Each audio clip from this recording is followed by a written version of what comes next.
Welcome back for another video. In today's video I'll be running through the Gameweek19 team selection, transfer plans and thoughts heading into this game week.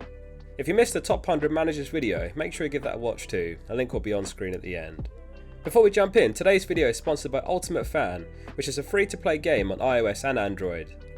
It's a perfect crossover of FPL and pack openings. When you sign up you'll get a pack with 10 cards in so you can play straight away, and then each game week you select 6 players in a team. Your captain gets you double points like FPL, but there's also a golden boot chip each game week which also gets you double points for goals scored by that player. Although it's free to play, there's a massive prize pool each week for the highest game week scores. For example, Gameweek19 has a 5k prize pool, and if you're first you'll win 1k. This is how I'm lining up for Gameweek19. Last week's winner went all in on City and even had Gundo, who didn't play but still won the jackpot. I packed Cancelo this morning, so I'm going to play Pep Roulette myself and go all in too. Anyway, it's free to play and great fun because everyone starts at 0 points every game week, so if you sign up now you still have a great chance of winning too. If you'd like to play, hit the link at the top of the description. Enjoy the video. Let's start with a quick look back at how Game Week 18 went. 71 points all out with a -4. As you might recall, some was the original plan, though it felt like too much of a gamble at the time and Foden was in good form. There was also a chance of the league being postponed after Game Week 18, so the sensible decision was to target the fixture in front, which was Foden versus Newcastle. In the end, Foden was benched, reportedly for disciplinary reasons. Bad luck for everyone who got him in, as he may well have started otherwise. The other disaster was Captain Salah. Only him and Ramsdale blanked, so there were 8 other players who would have been a better captain. No real regrets though, and incredibly still in second place overall. Rafinha returned for the 4th time in 5 games, despite having had such a tough run, and although he wiped Ramsdale's clean sheets, it was a small net gain, and we'll be hoping for something this game week to consider the hit a success. The gap to first is open to 3 points and the pressure is on. On to the Game Week 19 team selection and transfer plans. Ramsdale starts in goal for a good looking fixture against Norwich, though they were one of the teams with an ongoing outbreak and were unable to fulfil their Game Week 18 fixture, hence the postponement. Ramsdale is the second top keeper in the game for value after Sarr, returning 15.1 points per million. He's also picked up 8 bonus points this season, which is more than any other keeper. Trent has one of the best looking fixtures of the season, up against Leeds at Anfield. Leeds have been incredibly unlucky with injuries and have many key players out, and even had to name 15-year-old Archie Gray on their bench versus Arsenal. Liverpool have conceded 15 goals this season, while Leeds have conceded 11 in their last 2. Trent's on 2 goals and 8 assists for the season, and his 27 bonus points is 7 more than any other player, Salah being second on 20. Reece James faces Aston Villa away this game week, and he finally rewarded the patience the last couple of game weeks, scoring 14 points over the last 2. His 9 goal contributions is the second most among defenders after Trent, though Villa away could be a tough test defensively.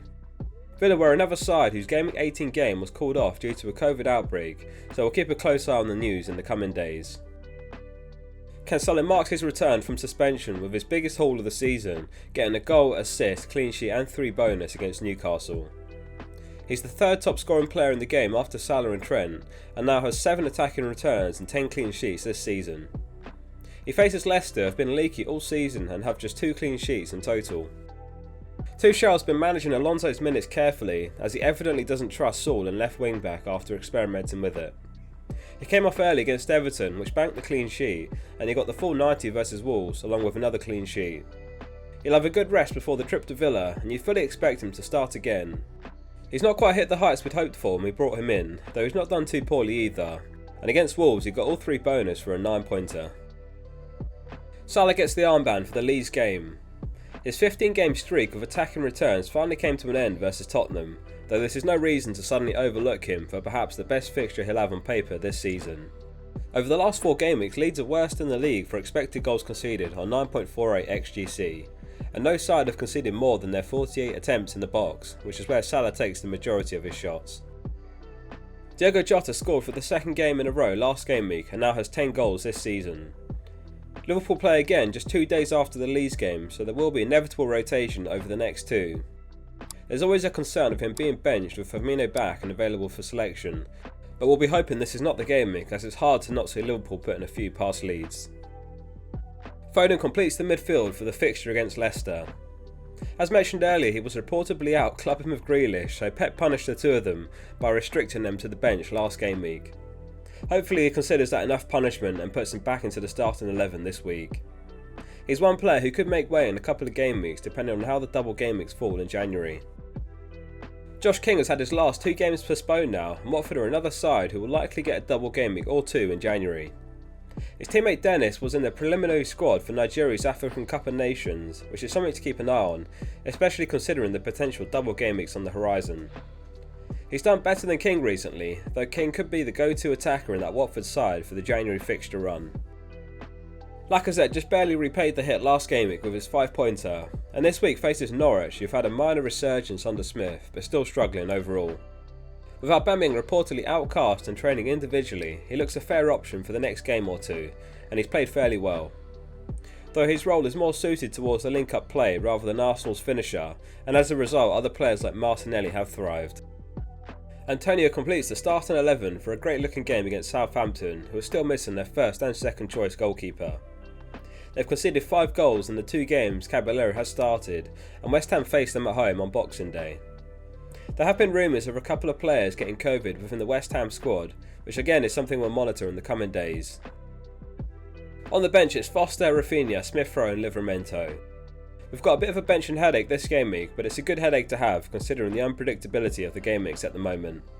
Rafinha's done exceptional recently despite such tough fixtures, and he scored a couple of penalties too. Smith-Rowe's last start was all the way back in Game Week 14, though in his last 2 games he scored off the bench, and it's tough to predict when his next start will be. Due to the strength on the bench and the fact that we still await news of potential double game weeks in January, the transfer plans this game week is to simply roll the transfer and then look to make a move or 2 in Game Week 20. We could get some double game weeks as soon as Game Week 21, so roll transfers will be invaluable. As always, I'll post my final team on the channel and on Twitter. If you'd like to follow my team throughout the season, make sure you're subscribed. For now, that concludes today's video. Thanks for watching. Let me know in the comments how your Game Week 18 went and what your plans are for Game Week 19. I read every comment, so if you enjoyed the video, let me know. Lastly, please remember to like the video and hit subscribe to support the channel.